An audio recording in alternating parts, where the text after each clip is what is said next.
IT job కోసం try చేస్తున్నారా? Coding ట్యూటర్‌లో ట్రైనింగ్‌తో పాటు స్టైఫండ్ అండ్ 100% జాబ్ గ్యారంటీ. సరదాగా బంధువుల ఇంటికి వెళుతున్న ఆ కుటుంబాన్ని ఓ లారీ డ్రైవర్ మద్యం మత్తు అతలాకుతలం చేసింది. తల్లి కూతుల ప్రాణం తీసింది. కాసేపు అయితే చేరుకుంటాం అనే లోపే అంతా అయిపోయింది.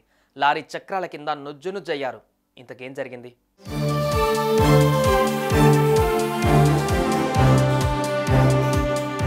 హైదరాబాద్ షాద్నగర్కు చెందిన సాయి కృష్ణ భార్య కావ్య తన ఇద్దరు కూతుళ్లతో బైక్పై చుట్టాల ఇంటికి బయలుదేరారు. పిల్లలకు వరుసగా సెలవులు రావడంతో అలా సరదాగా కదిలారు.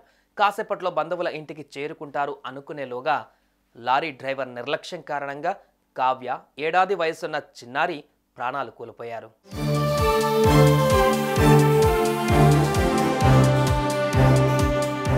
సాయి కృష్ణ తన కుటుంబంతో బైక్పై వెళ్తున్న క్రమంలో రంగారెడ్డి జిల్లా కొత్తూరు సమీపంలోని జాతీయ రహదారిపై కర్ణాటక నుంచి ఓ లారీ వస్తుంది.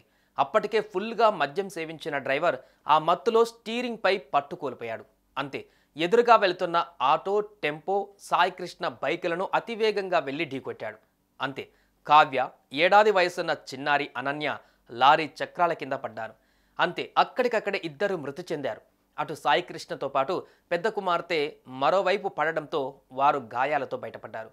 ఆటోలో ప్రయాణిస్తున్న ఇద్దరికి స్వల్పంగా గాయాలు కాగా టెంపో ట్రావెల్లో ఉన్న ప్రయాణికులు సురక్షితంగా బయటపడ్డారు.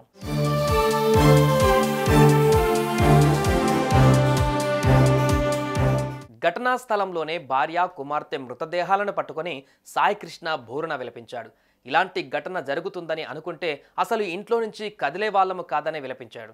అటు సంఘటనా స్థలానికి చేరుకున్న పోలీసులు లారీ డ్రైవర్ను అదుపులోకి తీసుకొని కేసు నమోదు చేసుకొని దర్యాప్తు చేస్తున్నారు.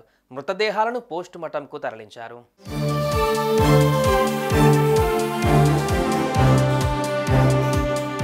ప్రస్తుత కాలంలో వాహనం పైన బయటకు వెళ్ళి తిరిగి ఇంటికి వస్తామన్న నమ్మకం లేకుండా పోయింది. ఇక బైకులపై వెళ్తున్నామంటే చాలు, అరచేతిలో ప్రాణాలు చేతిలో పెట్టుకొని తిరగవలసిన పరిస్థితి వచ్చింది.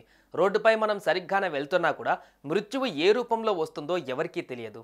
ఎదురుగానో వెనక నుంచో వచ్చి ఢీ కొట్టి ప్రాణాలు తీస్తున్నాయి. దీంతో రోడ్డుపై ప్రయాణించేటప్పుడు ఏమాత్రం జాగ్రత్తగా ఉండాలో మీరే ఊహించుకోండి.